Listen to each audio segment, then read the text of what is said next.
복음 캠페인, 예배 캠페인 그리고 묵상 말씀 같이 하도록 하겠습니다. 복음의 사람 예배자로 살게 하소서. 우리는 가정의 예배자입니다. 우리는 삶의 예배자입니다. 우리는 영적 예배자입니다. 우리는 삶의 예배자입니다. 아멘. 사도행전 2장 47절 우리 세 번 같이 하겠습니다. 하나님을 찬미하며 또 온 백성에게 칭송을 받으니 주께서 구원받는 사람을 날마다 더하게 하시니라. 하나님을 찬미하며 또 온 백성에게 칭송을 받으니 주께서 구원받는 사람을 날마다 더하게 하시니라.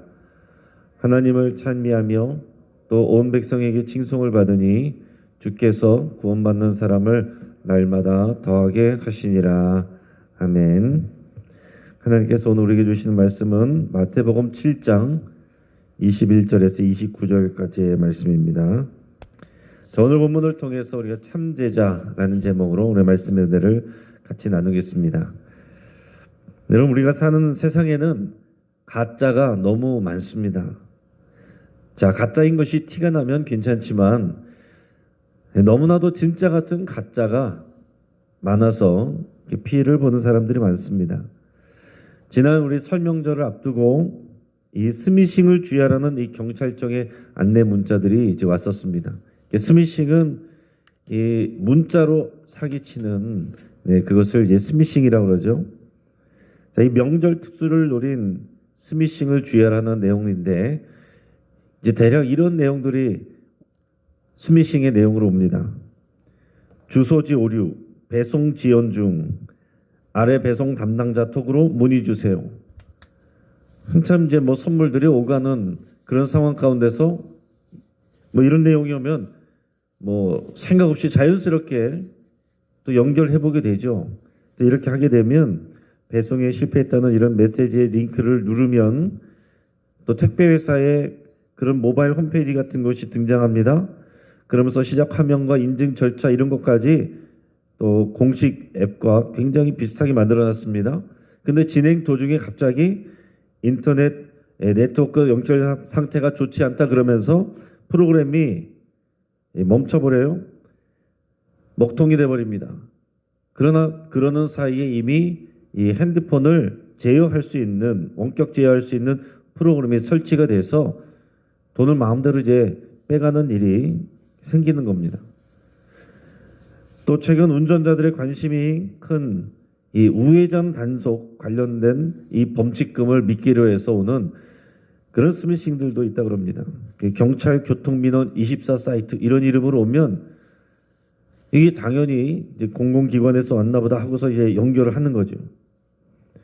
또 요즘에 고금리에 힘든 자영업자들에게 또 향해서 소상공인들에게 지원 자금을 대출해 줍니다. 이런 내용들로 인해서 유혹하는 그런 스미싱도 있다고 합니다. 여러분, 이 세상에 얼마나 참 머리 좋은 사람들이 진짜 같은 가짜를 만들어서 사람들에게 피해를 주나 모르겠습니다. 그런데 더 무서운 경우가 있습니다. 지금 말한 경우는 그 사기범들이 자신들이 가짜라는 것을 알고 있어요. 그런데 더 무서운 경우는 본인이 가짜인데 스스로 진짜라고 믿는 경우입니다. 평생 동안 진짜라고 믿었는데 마지막에 가서 자신이 가짜라고 판정받는 그런 일이 있다면 그게 정말 더 무서운 일이겠죠. 자기 자신에게 있어서 내가 차라리 피해를 당한 사람이면 떳떳하지만 내가 가짜였다는 것이 밝혀진다면, 나는 내가 진짜인 줄 알았는데 내가 가짜였다는 것이 판정된다면 그게 얼마나 무서운 일이 되겠습니까? 오늘 읽은 본문 말씀을 통해서 우리 주님은 그걸 말씀하고 있어요. 자타가 공인하는 진짜라고 믿었던 사람이 주님 앞에 갔을 때에 가짜라고 판정되는 그런 일들이 많을 거라고 주님이 말씀하고 있는 겁니다. 그래서 그렇게 가짜라고 판정되는 사람, 그런 사람들을 우리가 거짓 제자라고 이렇게 부를 수가 있겠습니다. 우리 21절에서 23절까지 오늘 본문 말씀을 같이 읽겠습니다. 나더러 주여 주여 하는 자마다 천국에 들어갈 것이 아니요 다만 하늘에 계신 내 아버지 뜻대로 행하는 자라야 들어가리라. 그날에 많은 사람이 나더러 이르되 주여 주여 우리가 주의 이름으로 선지자 노릇하며 주의 이름으로 귀신을 쫓아내며 주의 이름으로 많은 권능을 행하지 아니하였나이까 하리니 그때에 내가 그들에게 밝히 말하되 내가 너희를 도무지 알지 못하니 불법을 행하는 자들아 내게서 떠나가라 하리라. 아멘.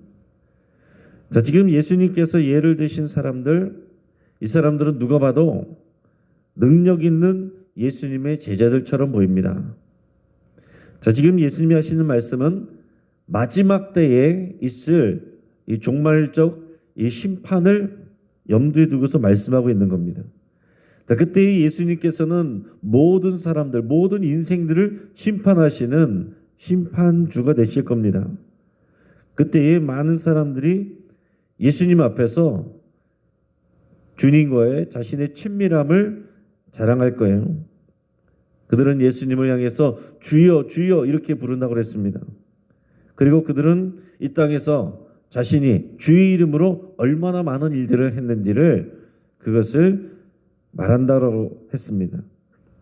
자신들이 예수님의 이름으로 선지자 노릇을 했고 또 예수님의 이름으로 귀신을 쫓아냈고 예수님의 이름으로 큰 권능을 행했다 이렇게 말할 거라고 그랬어요. 자, 성경에서는 예수님의 이름으로 되어 있지 않고 주의 이름으로 이렇게 되어 있습니다. 주의 이름으로 쉽게 말하면 예언도 하고 귀신을 쫓아내는 축사도 하고 또 놀라운 권능을 보여주는 이런 치유도 하고 이런 초자연적인 은사 활용을 통해서 주의 일들을 했다라는 얘기입니다. 자, 이런 일들은 예수님께서 앞으로 제자들이 그런 일들을 하게 될 것이다 라고 하는 그런 내용들입니다. 예수님이 하신 일들이고 제자들이라면 하게 되는 할 수 있는 일들이다라는 거예요. 자, 그런데 이런 모습을 보면서 주의 이름으로 예언을 합니다. 주의 이름으로 귀신을 쫓아냅니다. 주의 이름으로 기도하니까 병이 났습니다. 당연히 누가 봐도 대단한 주의 종이라고 능력의 종이라고 칭송하고 존경하겠죠. 그런데 충격적이게도 예수님은 분명하게 그들에 대해서 말씀하십니다. 내가 너희를 도무지 알지 못하나니 불법을 행하는 자들아 내게서 떠나라. 이렇게 말씀하실 거라고 그랬어요. 주님 앞에 와서 내가 이런 사람이라고 주여 주여 하는 사람들이 많을 것인데 내가 너희를 도무지 알지 못하나니 불법을 행하는 자들아 내게서 떠나가라 라고 하는 사람들이 많을 거라는 겁니다. 여러분, 이것은 마지막 때의 마지막 심판이기 때문에 이건 완전한 영적인 파산이고 영원한 멸망이고 형벌로 가는 것입니다. 자, 그들을 아는 사람들이 얼마나 놀라겠어요? 또 본인 자신도 얼마나 놀라겠습니까?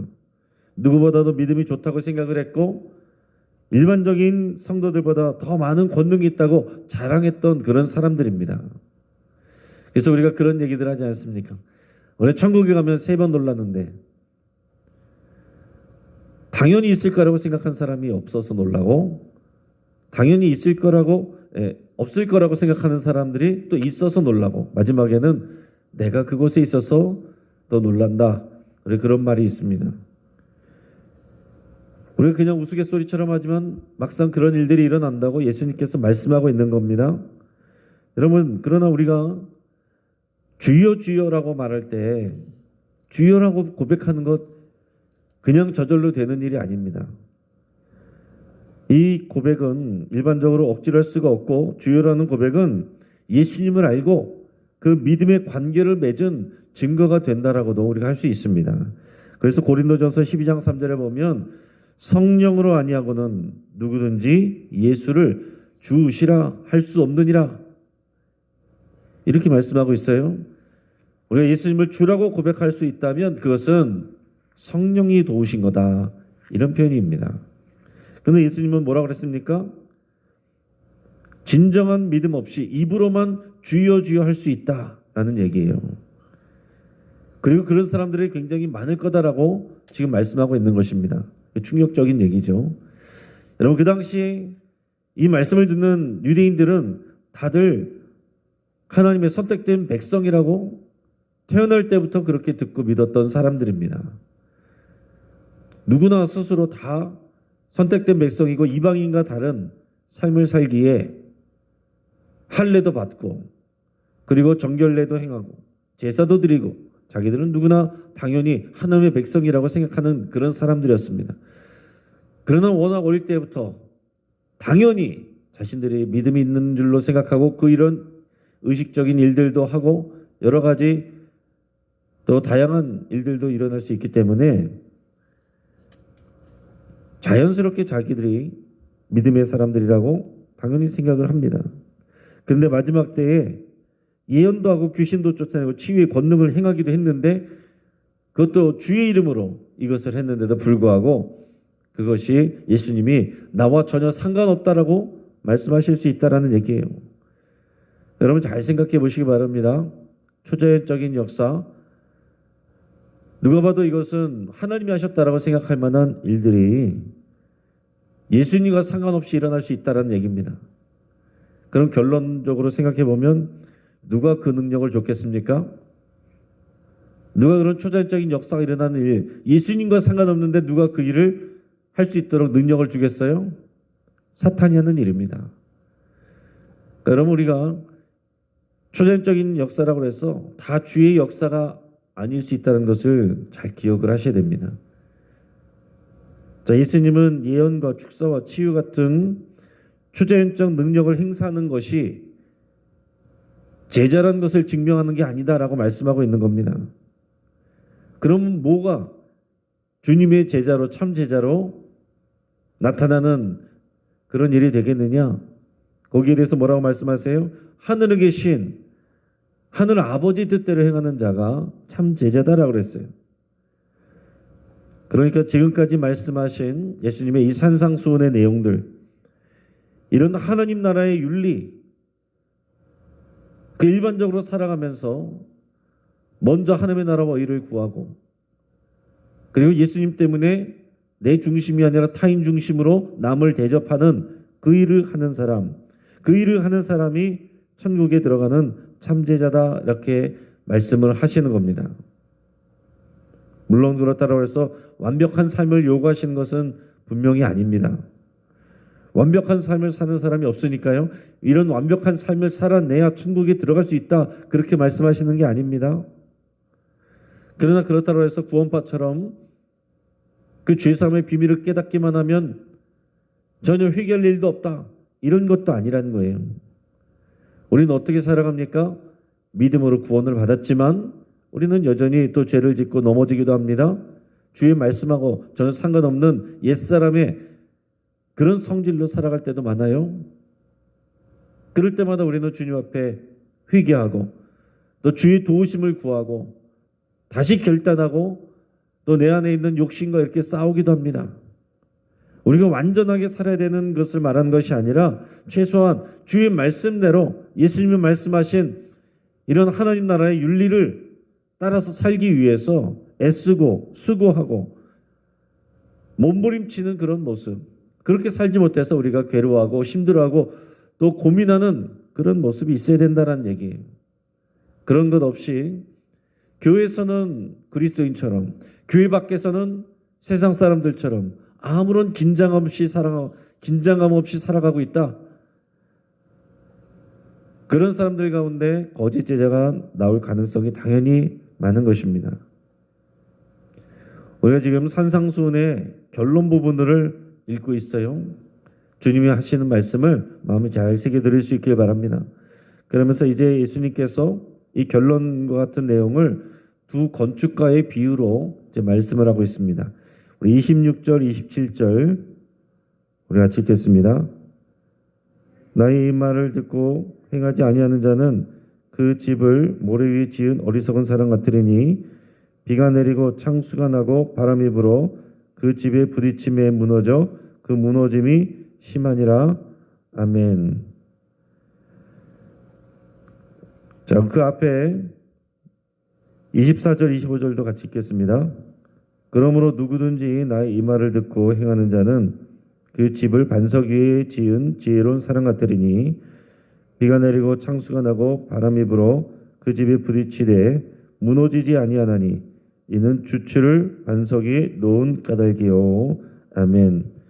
자, 우리가 먼저 거꾸로 읽었는데 26절, 27절은 주님 앞에서 말씀하셨던 이런 거짓 제자의 모습이고, 우리가 나중에 읽은 24절, 25절은 참 제자의 모습을 얘기를 하고 있습니다. 자, 인생은 집을 짓는 것과 같다라고 얘기하십니다. 심판대 앞에서는 두 가지 종류의 건축가만 있다라고 얘기를 하고 계세요. 지혜로운 건축가와 어리석은 건축가, 두 종류의 건축가만 있다는 거예요. 자, 집을 어떤 모양으로 지었느냐, 어떤 재료로 지었느냐, 여기는 관심이 없습니다. 그게 중요한 게 아니에요. 우리가 이 땅에 살아갔을 때 정말 빛과 번쩍하는 그런 고급 재료로 지은 집을 짓는 사람이 있을 수 있고, 초라해 보이는 저렴한 재질로 집을 짓는 사람이 있을 수도 있습니다. 부자로 살아가는 사람도 있고 가난한 사람으로 살아갈 수도 있습니다. 그러나 그 집의 모양이나 구조나 재질이나 그게 중요한 게 아니라 마지막 때에 우리를 심판하시는 기준은 그 집을 어디에다 지었느냐, 그 집의 기초를 어디에다 놨느냐, 오직 그거라고 그랬습니다. 집을 반석 위에 놨느냐, 모래 위에다가 놨느냐.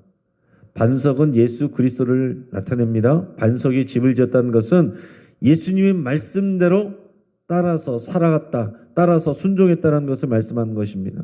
모래 위에 지었다는 것은 겉으로 볼 때는 그 집만 보이니까 멀쩡해 보이지만은 어느 순간 바람이 불고 비가 오고 그러면은 집이 무너진다는 얘기예요. 이 팔레스타인 지형에는 건기가 있고 우기가 있습니다. 우리처럼 이제 사계절이 있는 그런 날씨가 아니에요. 평상시에는 이제 건기에는 비가 잘 안 옵니다. 그러나 우기가 되면 이제 비가 갑자기 올 때가 있는데, 특히 이제 모래 있는 지역, 우리가 생각하는 이런 모래밭 이런 데가 아니라 이제 모래지만은 굉장히 좀 딱딱한 모래 지역 같은 데들이 많이 있습니다. 근데 갑자기 이제 우기가 돼서 비가 오면 분명히 마른 땅이었는데 그곳에 비가 스며들지 않고 모여서 시내가 되어서 갑자기 물이 흐르는 그런 일들이 생겨요. 그것을 와디라고 그럽니다. 그러니까 오늘 예수님이 하신 말씀은 그것을 염두에 두고 하시는 말씀이에요. 평상시에는 마른 땅 같아서 다들 멀쩡하게 안전하게 있는 것 같지만은 어느 순간 비가 내리고 그리고 창수가 난다, 물이 불어난다는 얘기예요. 시내가 흐른다는 얘기입니다. 바람이 불어요. 그런 일이 이 말씀을 듣는 유대인들에게는 당연한 일상이겠죠. 그럴 때에 거기다 짓는 집은 무너지기 마련이다. 이 땅에서 사회적으로 성공하고 칭송을 받고 많은 것을 쌓아놓고 살았어도 주의 말씀에 반석 위에 집 짓고 살지 않았으면, 주의 말씀을 따라 살지 않았으면, 그 삶이 따르지 않았으면 모리의 집을 지은 사람이고 그 인생은 어리석은 건축자다. 주님이 이렇게 판단하시게 된다는 얘기입니다. 그러니까 주님 앞에 가면 두 가지밖에 없어요. 참제자와 거짓 제자, 두 가지밖에 없습니다. 물론 그 안에서 더 성숙한 사람도 있고 미숙한 사람도 있겠죠. 미숙하다라고 해서 거짓이 아닙니다. 또 사회적으로 잘 나간다고 해서 또 진실이 아닙니다. 두 가지밖에 없는데 참제자와 거짓 제자, 부족해도 참제자인 사람이 있고 또 남들보다 더 이런 앞에서 말했던 예언이나 축사와 치유와 같은 그런 초자연적인 능력까지도 행하는데도 가짜가 있다는 얘기예요. 지금 예수님께서는 산상수훈 결론을 내리면서 이 말씀을 하고 계신 겁니다. 저 여러분들도 이 산상수훈의 내용을 새벽 말씀을 통해서 계속 묵상해 왔는데, 듣고도 행하지 않는 사람, 들었음에도 불구하고 행하지 않는 사람, 하나님을 알면서도 주여 주여 하면서도 그 말씀을 따라 행하지 않는 사람, 말씀을 들을 때는 은혜를 받고 그러나 세상 속에서는, 삶 속에서는 주님의 말씀과 상관없이 살아가는 사람, 그 사람들이 거짓 제자다라는 얘기입니다. 세상 속에 살아갈 때에 주의 말씀 때문에 우리가 완벽하게 살아가지는 못해도 그 말씀 때문에 우리가 말하고 행동할 때 제어를 받고 또 그것 때문에 부딪히고 그것 때문에 때로는 포기하고 때로는 순종하고 실천하고 안 하던 일들을 하게 되고, 이게 참제자의 모습이라고 말씀하고 있습니다. 우리 28절 29절 말씀 우리 같이 읽겠습니다. 예수께서 이 말씀을 마치심에 무리들이 그의 가르침에 놀라니 이는 그 가르치시는 것이 권위 있는 자와 같고 그들의 서기관들과 같지 아니함일러라. 아멘. 자, 예수님의 말씀을 듣고 많은 무리가 놀랐다라고 그랬어요. 과연 이 말씀을 가르치는 서기관들과 같지 않고 그런 영적인 권위가 느껴졌고 이 말씀의 파워가 느껴졌어요. 그래서 많은 사람들이 감동을 받았습니다. 은혜를 받았습니다. 근데 여러분, 그 앞에 있는 말씀을 통해서 여러분 생각해 보시기 바랍니다. 감동을 받고 은혜를 받은 많은 무리들이 있었는데 감동받고 은혜 받았다고 해서 그 말씀을대로 사는 사람들이 얼마나 되겠느냐 하는 것입니다. 그 가운데 분명히 말씀을 듣고 순종하는 사람들이 있을 겁니다. 예수님을 따라오는 사람들이 있을 거예요. 그는 말씀을 듣고 와, 대단하다, 말씀 잘하네, 은혜 받았네, 그러고서 원래 살던 모습으로 살아가는 사람도 더 많은 사람들이 있었을 거다라는 얘기예요. 여러분, 오늘 이 시대에 신앙생활하는 사람들 가운데 말씀에 은혜 받고 또 성경 공부하는 거 좋아하고 그럼에도 불구하고 세상 살아가는 것, 그것에서는 전혀 터치받지 않는, 하나님의 말씀이 나의 삶 가운데 전혀 간섭되지 않는 그런 사람들이 얼마나 많이 있겠습니까? 분명하게 우리 예수님께서 우리들에게 말씀하고 있습니다. 마지막 때, 심판 때 앞에서 반드시 참제자로 인정받고 칭찬받는 천국 나라, 하나님 나라의 그 주인공 되는 저 여러분 되기를 주의 이름으로 축복합니다. 같이 한번 기도하겠습니다. 말씀을 붙잡고 우리 함께 기도할 때에 예수님의 가르침대로 순종하기로 결단하며 기도할 수 있길 바랍니다. 예수님의 말씀을 많이 아는 것보다 더 중요한 것은 그 말씀을 하나라도 순종하는 것입니다. 우리가 주의 말씀을, 성경 말씀을 다 알지 못하여도 산상수훈의 두 가지 알면 된다라고 했습니다.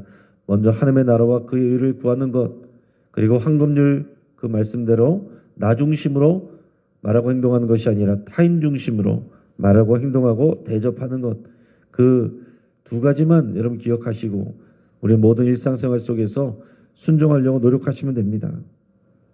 말씀에 감동받고 은혜 받는 것에 머무르지 않고 그 말씀을 오늘 하나라도 우리가 순종하기로 여러분 결단할 수 있기를 바랍니다. 우리 가정을 위해서 기도할 때에 우리가 사랑하는 가족들이 무늬만 그리스도인이 아니라 참 제자가 되는 가족들이 되기를 위해서 여러분 같이 기도하기를 바랍니다. 또 오는 주일에 모두 환영한 데 있습니다. 하나님이 찾으시는 영혼들이 많이 나올 수 있기를 위해서 교회 다녔던 경력이 또 교회에 등록되어 있는 것이 하나님 나라 들어가는 조건이 아닙니다. 모두 환영한 데를 통해서 하나님이 찾으시는 영혼들이 실제로 주님 앞에 나올 수 있기를, 변화될 수 있기를 위해서 함께 기도하겠습니다. 오늘 청년부 수련회가 시작이 됩니다. 오늘 저녁에 금요기도회가 있습니다. 위에서 성령의 은혜를 부어주시기를 위해서 기도하시고 우리 한국교회 성도들을 위해서 기도할 때 산상수훈의 가르침대로 순종하는 참 제자로 거듭나는 우리 귀한 한국교회 성도들 될 수 있도록, 우리 영신교회 성도들 될 수 있도록 우리가 중보하며 함께 기도하겠습니다. 우리가 주여 한번 부르짖고 합시면서 함께 기도합니다. 주여!